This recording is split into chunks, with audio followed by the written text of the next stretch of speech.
წელს პირველად მსოფლიო ფეხბურთის მმართველმა ორგანიზაციამ საუკეთესოები დამოუკიდებლად აირჩია.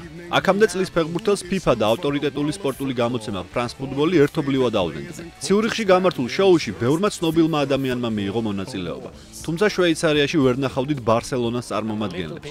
საუკეთესო ფეხბურთელობაზე ნომინირებულმა ლიონელ მესიმ თანაგუნდელებთან ერთად გადაწყვიტა, რომ უფრო მნიშვნელოვანი 12 იანვარს კოპა დელ რეის განმეორებითი მატჩისთვის სათანადოდ მომზადება იყო.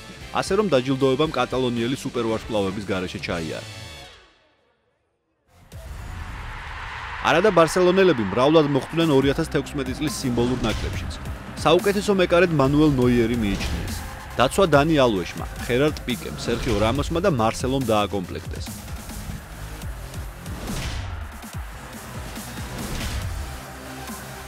ნახევარდაცვაში მადრიდის რეალის საყრდენებს ლუკა მოდრიჩს და ტონი კროოს ანდრეს ინიესტა შეუამხანაგდა. წინა ხაზში კი FIFA-ს გამოკითხვის შედეგად ლუის სუარესმა, ლიონელ მესიმ და კრისტიანუ რონალდუმ დაიკავეს ადგილი.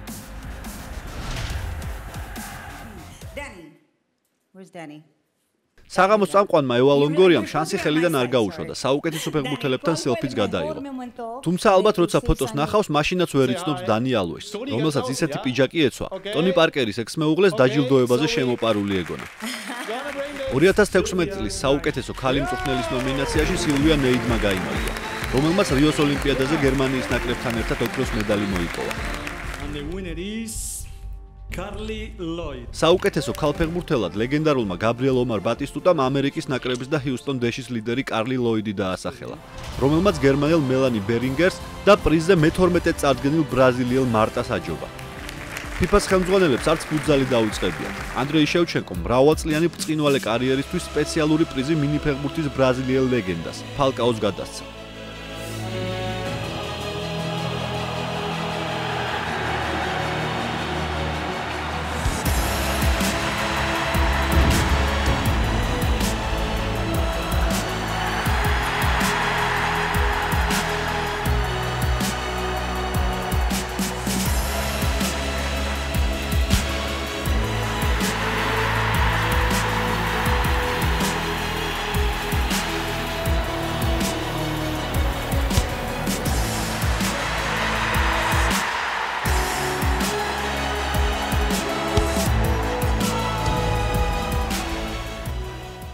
ფეხბურთის მმართველმა ორგანიზაციამ გულშემატკივრებსაც გადასცა პრიზი.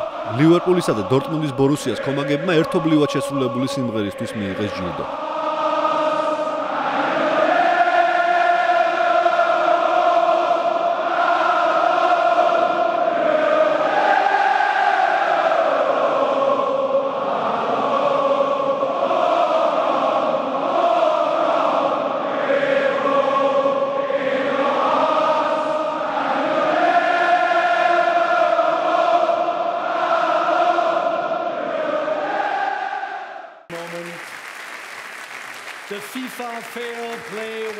Fair Play-ის პრიზზე კი ნომინირებული მხოლოდ კოლუმბიური ატლეტიკო ნასიონალი იყო, რომელმაც კოპა სუდამერიკანას ჩემპიონის ტიტული ავიაკატასტროფაში დაღუპულ მეტოქეს ბრაზილიურ შაპეკოენსეს გადასცა და სულგრძელობისთვის არანაკლებ პრესტიჟული ჯილდო დაიმსახურა.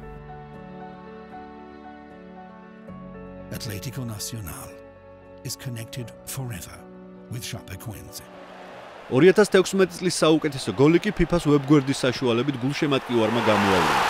ხანგრძლივი პროცედურების შემდეგ საბოლოოდ ფეხბურთის ხომაგს 3 გოლს შორის მოუხდა არჩევანის გაკეთება. ბრაზილიელი მარლონის ბიჩიკლეტას, ვენესუელელი დანიუშკა როდრიგესის დახვეწილ ტექნიკასა და მალაიზიელი მოხდა ფაის სუბრის შორეული საჯარიმოდა, გულშემატკივარმა უპირატესობა აზიელს მიანიჭა და ფერენც პუშკაშის სახელობის პრიზი სწორედ მას გადაეცა.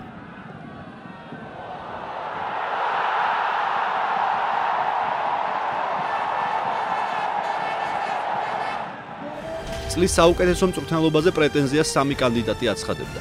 ევროპის ჩემპიონატის მომგები პორტუგალიელი ფერნანდუ სანტუში, ფეხბურთის ლეგენდა და მადრიდის რეალის მთავარი მწვრთნელი ზინედინ ზიდანი და წინა სეზონის მთავარი სენსაციის ავტორი კლაუდიო რანიერი. პრიზი იტალიელმა მიიღო, რომელმაც წარმოუდგენელი რამ მოახერხა და მოგრძალებულ ლესტერთან ერთად პრემიერ ლიგის მოგება შეძლო. საღამოს კულმინაცია კი საუკეთესო ფეხბურთელის ნომინაცია იყო, რომელზეც ლიონელ მესი, ანტუან გრიზმანი და კრისტიანუ რონალდუ იყვნენ წარდგენილი. პორტუგალიელი თავიდანვე ფავორიტად ითვლებოდა და მან ალბათ ციურიხში ახალი მეგობარი გოგონა ჯორჯინა როდრიგესი გულდამშვიდებულმა დაპატიჟა. პროგნოზები გამართდა. რონალდუს 2016 წელს მოგებული ევროპის ჩემპიონატი, ჩემპიონთა ლიგა, ევროპის სუპერთასი და საკლუბო მსოფლიოს ჩემპიონატი დაუფასდა და პორტუგალიელი ოქროს ბურთის მიღების შემდეგ FIFA-სგანაც საუკეთესო ფეხბურთელად დასახელდა. ასე რომ კრისტიანომ თავის ტიტულების კოლექციას ისეთი ჯილდოც მიამატა, რომელიც ჯერ არავის ჰქონია. ჩვენ კი მომავალი წლის ნომინანტებს და გამარჯვებულებს დაველოდოთ.